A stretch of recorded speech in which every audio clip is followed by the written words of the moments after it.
को प्रणाम।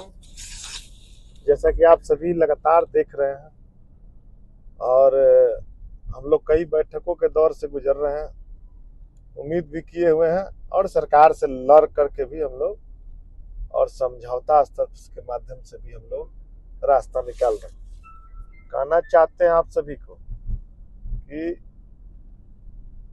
इस चुनावी साल में जो होगा, सभी त्रिस्तरीय पंचायत प्रतिनिधि के मुखिया जी, वार्ड सदस्यगण, सरपंच सदस्यगण, पंच सदस्यगण, सभी कर्मी साथीगण जितने भी हैं, पंचायत सचिव हैं, टीए हैं से लेकर के ग्राम कचहरी के सचिव से लेकर के और कृषि सलाहकार से लेकर विकास मित्र से लेकर के और जितने भी हमारे स्वच्छता कर्मी से लेकर के पूर्व वार्ड सदस्यगण, वार्ड सचिवगण हैं, सबकी समस्या का समाधान एक बैनर तले हो सकता है और संगठित होकर हो सकता है।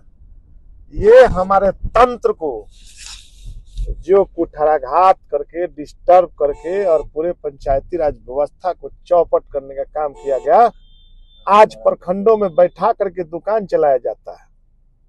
भ्रष्टाचार का इस प्रकार से आलम फैला के रख दिया गया है कि आज एक एक कर्मियों को जो परेशानियां हो रही है, जो पंचायत प्रतिनिधियों को, और पंचायत प्रतिनिधियों से भी कहना चाहते हैं कि आप अपने अधिकार को समझिए।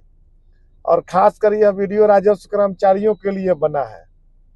राजस्व कर्मचारी लोग, आप सरकार के अंग हैं, लेकिन आप त्रिस्तरीय पंचायती राज व्यवस्था में पंचायतों के अंग हैं।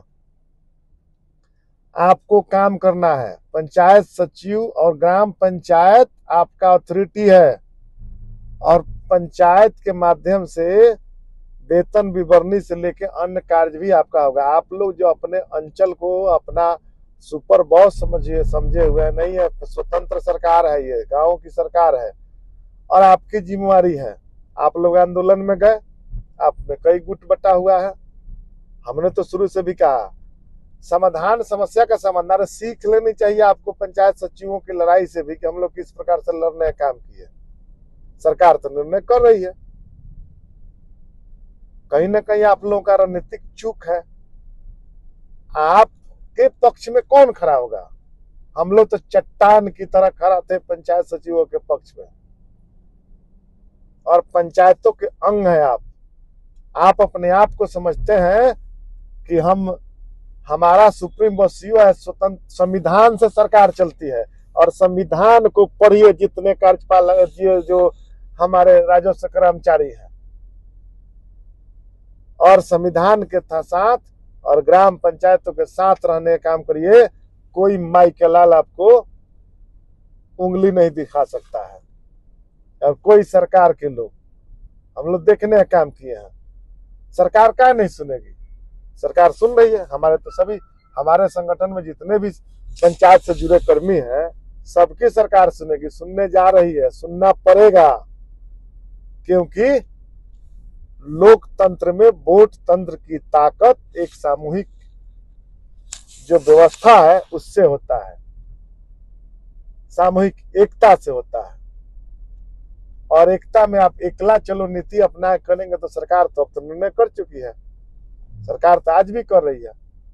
हम थोड़े कहने जा रहे हैं कि हमारे पंचायत सचिव को राजस्व कर्मचारी के रूप में नामित कर दीजिए।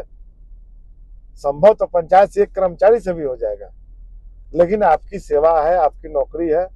हम आज भी शुभकामना आपको देते हैं कि आप सभी संगठित रहिए और आपके पीछे तभी कोई खड़ा होगा जब आप संगठित होंगे और पंचायती राज व्यवस्था के प्रति आपका ध्यान होगा।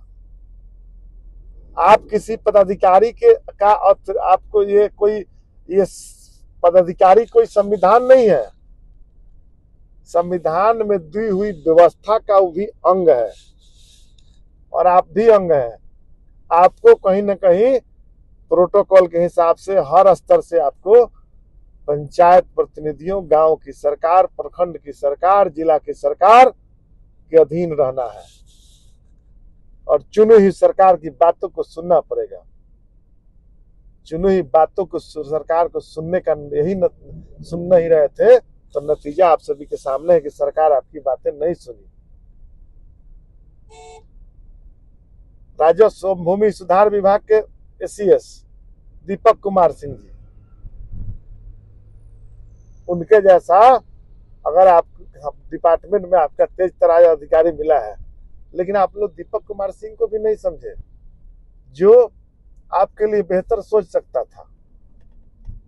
तो हम साफ साफ कहना चाहते हैं, आज भी आप सभी से कहना चाहते हैं, और खासकर हम अपने सभी पंचायत प्रतिनिधियों, कर्मियों, सभी के लिए कहना चाहते हैं कि निर्णय हम लोग लाने जा रहे हैं, सब लोग ताकत से लाने जा रहे हैं, मिलजुल करके बहुत कुछ ला रहे हैं, और हमारी एकता ही सबसे बड़ी पूंजी है।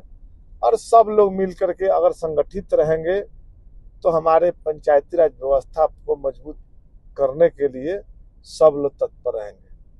और यह लड़ाई एक दिनों की नहीं है, लंबी हम लड़ाई लड़ रहे हैं। और निश्चित रूप से आप सभी से कहना चाहते हैं कि आप सभी सजग रहेंगे और आगे बढ़ के काम करेंगे। जय हिंद, जय पंचायती राज।